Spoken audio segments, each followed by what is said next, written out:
Salut à tous, bienvenue pour cette deuxième vidéo de la semaine. Alors là, le sujet va être ce que je vais appeler un système binaire. Notre société est dans un système binaire qui n'encourage pas à de la positivité. Alors aujourd'hui, c'est un sujet qui va être un peu complexe. Alors, je ne vais pas me faire que des amis, bien sûr. Je vais te donner mon opinion sur un sujet, mais ça peut se regrouper sur un tas de domaines dans notre société. Alors, notre société, elle est comme ça, elle est binaire. En fait, il y a toujours deux camps qui s'opposent. Il y a le camp qui est contre et le camp qui est pour. Et bien souvent, en fait, entre ces deux camps, il n'y a pas de dialogue possible parce que chacun reste campé sur ses opinions. Je te donne des exemples. Les écolos contre les chasseurs, contre les agriculteurs. Les véganes contre les bouchers. Les geeks contre les anciennes générations. Les photographes, puisqu'on est dans la photographie, les photographes puristes et les autres. Les canonistes et les nikonistes, ceux qui prônent le matériel et ceux qui ne prônent pas le matériel, un petit peu comme moi. Et puis, il y a toujours ces camps qui s'opposent, mais qui ne discutent jamais, qui ne sont pas ouverts d'esprit, et donc il n'y a jamais de solution qui arrive à apparaître. Alors, si on continue comme ça, effectivement, et malheureusement, c'est ce qui se passe, c'est que on va droit dans le mur parce que on ne s'en sortira pas si on ne trouve pas de nouvelles solutions pour nous, êtres humains, et pour la nature. Eh bien, on va pas s'en sortir. Il y a un moment, ça va coincer, et ça coince. On le voit avec les changements climatiques. On a trop abusé, et il y a un moment donné, la Terre, elle dit stop. Un certain nombre de choses, d'événements disent stop, et on va finir dans le mur.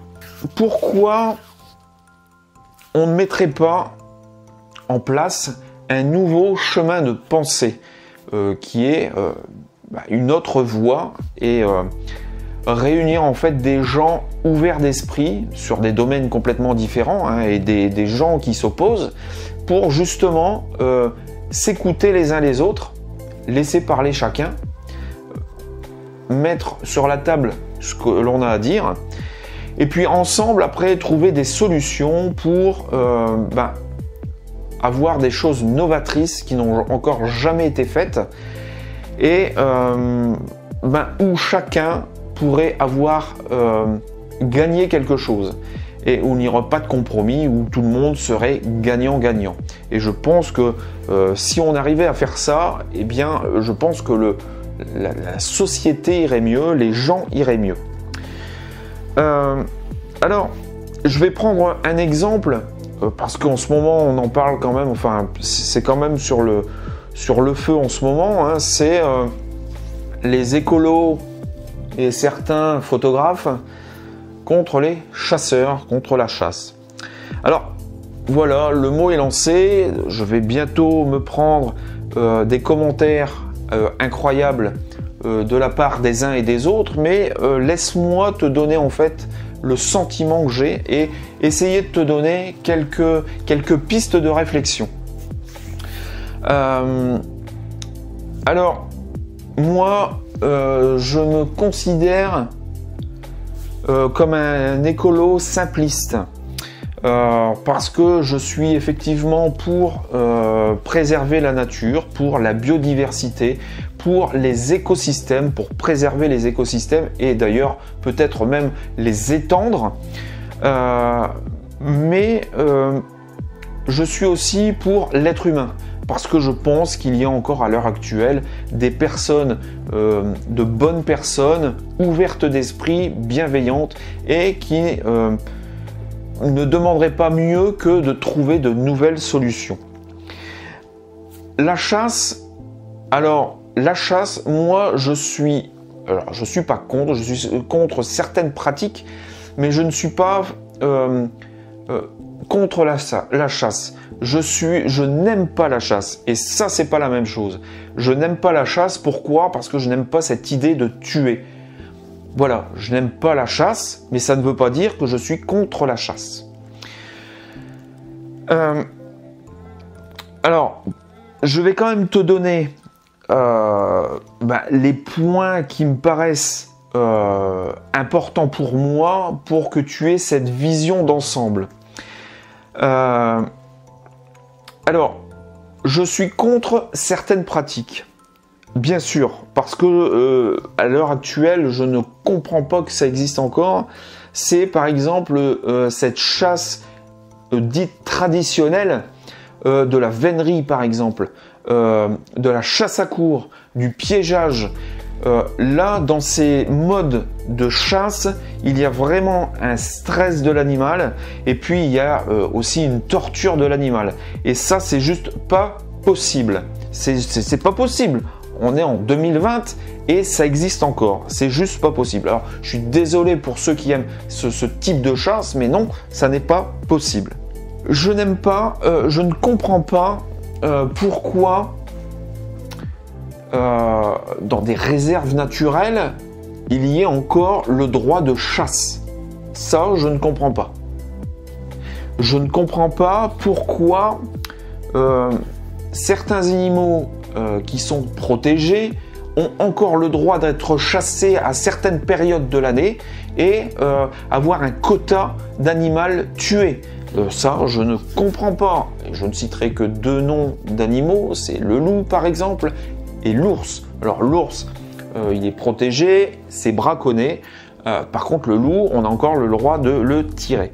Alors, je ne rentre pas en fait dans la polémique avec les éleveurs parce que je pense qu'il faudrait peut-être aller voir un petit peu ailleurs ce qui se passe. Enfin, je ne suis pas le premier à le dire, hein, mais on va continuer à le dire, à le prôner. C'est qu'il y a certains autres pays où il n'y a pas trop de problèmes et où les éleveurs vivent avec le loup, mais ils prennent des dispositions pour protéger leurs élevages. Alors, je ne reviens pas là-dessus parce que sinon ça va partir dans tous les sens, mais c'est encore des choses que je ne comprends pas. Alors, moi, je ne peux pas comprendre, tu vois, ce type de chasse qu'on appelle traditionnelle, où on stresse les animaux juste pour le plaisir. Je ne comprends pas la vénerie. Je ne comprends pas qu'on l'on puisse martyriser en fait ces animaux juste pour le plaisir. Je ne comprends pas. On est en 2020 et les mentalités n'ont absolument pas évolué. Alors, je voudrais aussi te mettre une question en fait sur la table. Moi, effectivement, les écolos, les photographes, moi-même, je considère que c'est inadmissible qu'un être humain puisse infliger de telles atrocités à des animaux. Ça, on est bien d'accord. Maintenant, je voudrais te faire remarquer quelque chose, c'est que si on se place du côté de la nature, est-ce que la nature est plus conciliante envers elle-même? Alors, je me pose la question. Combien de fois je vois en fait des images passer avec, par exemple, des rapaces ou des hérons en train de pêcher? Est-ce que tu ne penses pas qu'un rapace, par exemple le balbuzard pêcheur, qui va prendre son poisson, quand il sort son poisson, qu'il les a dans ses serres, est-ce que tu ne crois pas que le poisson est en train de souffrir? Le poisson est en train de souffrir le martyre. Est-ce que tu ne crois pas que quand un héron, un butor, va aller pêcher, qu'il transperce le poisson est toujours vivant, est-ce que le poisson ne va pas souffrir? Est-ce que quand un héron pêche un petit poisson et qu'il l'avale, le poisson il est vivant? Le poisson, est-ce que tu ne crois pas qu'il se voit mourir? Ah, bien sûr, on va me dire que un poisson n'a pas de conscience. Bien, moi, je crois que un animal souffre autant que nous et qu'un animal a conscience de souffrir autant que nous. Alors bien sûr, je ne dis pas que parce que dans la nature c'est comme ça, que l'être humain doit être comme ça aussi. C'est pas ce que je dis. L'être humain n'a aucune raison d'être comme ça parce que il a cet état d'esprit, cette conscience de pouvoir réfléchir et d'aller dans le bon sens, de faire des actions dans le bon sens. Et ça, c'est inadmissible. Pour moi, je voudrais te dire ce que, dans mon esprit à moi, ce qui pourrait être un chasseur qui ne me dérangerait pas. Un chasseur qui ne me dérangerait pas et qui aurait une certaine éthique, c'est le chasseur qui va sortir, qui va... ça va en faire crier certains, mais qui va aimer la nature, mais qui va juste ne prélever que ce qu'il va manger.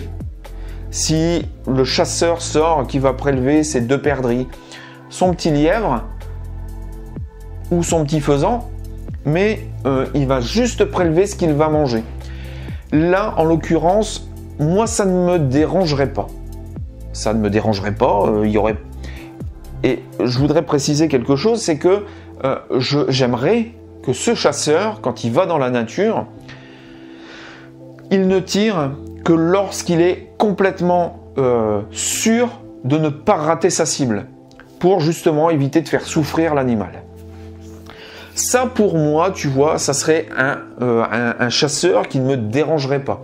Une fois qu'il a prélevé, en fait, ce qu'il va manger, eh bien, il ne va essayer de ne pas stresser la nature. Il va rester peut-être dans la nature pour l'observer, pour la comprendre. Eh bien, ça, c'est quelque chose qui m'intéresserait de retrouver et ce que j'appellerais une chasse traditionnelle. Moi, ce que je ne comprends pas non plus, c'est pourquoi on élève des animaux qu'on va les relâcher la veille d'une ouverture de chasse pour que les gens puissent aller tirer plus facilement des animaux. Est-ce que tu ne crois pas que tu serais plus fier, toi, chasseur, d'aller dans la nature avec des animaux sauvages qu'il va falloir essayer d'approcher, ne pas être sûr de pouvoir les approcher et de pouvoir le tirer son petit faisan s'il était sauvage? Est-ce que tu ne serais pas un peu plus fier? Je te pose la question. Bien sûr, je viens de parler en fait de la chasse, mais on pourrait très bien parler d'autres domaines. Par exemple, l'agriculture intensive, de la pêche, et je ne parle pas que de la pêche industrielle, mais la pêche de loisirs aussi, parce qu'il y a beaucoup à dire, il y a beaucoup de choses à restructurer en fait dans tous les domaines, dans l'industrie. Dans chaque domaine, tu peux prendre des choses qui sont positives et des choses qui sont négatives. Et en photo, c'est pareil. C'est pareil. Des gens qui ne respectent rien, des photographes qui ne respectent pas la nature, il y en a. J'en ai rencontré. Alors voilà, moi j'aimerais qu'on réfléchisse ensemble sur des nouvelles voies d'approche et de communication pour trouver ensemble un terrain qui soit gagnant-gagnant pour les deux camps. Et ça, bon là je t'ai parlé de la chasse, mais pour tous les autres domaines. Quand est-ce que l'on va s'ouvrir l'esprit et commencer à se rapprocher, à communiquer ensemble? Parce que pour moi, alors ça commence à changer un petit peu sur quelques petites choses au niveau de la chasse. Ça commence à changer un petit peu. Et je peux t'assurer que j'ai rencontré des chasseurs. Alors c'est pas la peine de venir m'insulter dans les commentaires ou de me dire que je n'y connais rien. J'ai parlé avec pas mal de chasseurs et j'ai côtoyé des chasseurs et beaucoup de ces chasseurs étaient d'accord avec moi, où il fallait changer les choses et il fallait améliorer les choses. Pour cette moralité de cette grande question, l'homme, dans sa généralité, ne sait pas se contenter de ce qu'il a, il lui faut toujours plus. Et c'est pour ça qu'il y a énormément de dérives dans tous les domaines.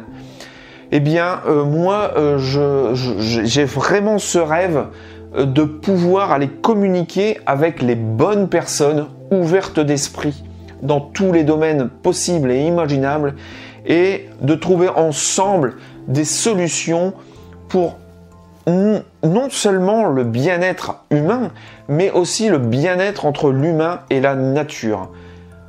Voilà, alors j'espère que je n'ai pas choqué trop de monde dans mes propos, parce que ce n'était pas le but, mais c'est surtout d'essayer d'avoir un esprit ouvert et de pouvoir parler ensemble et de trouver de nouvelles voies et de nouvelles solutions. Je sais que ce ne sera pas facile, mais il faut prendre le taureau par les cornes et il ne faut pas hésiter à aller communiquer ensemble.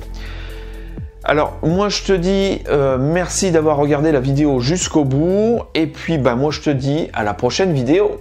Salut!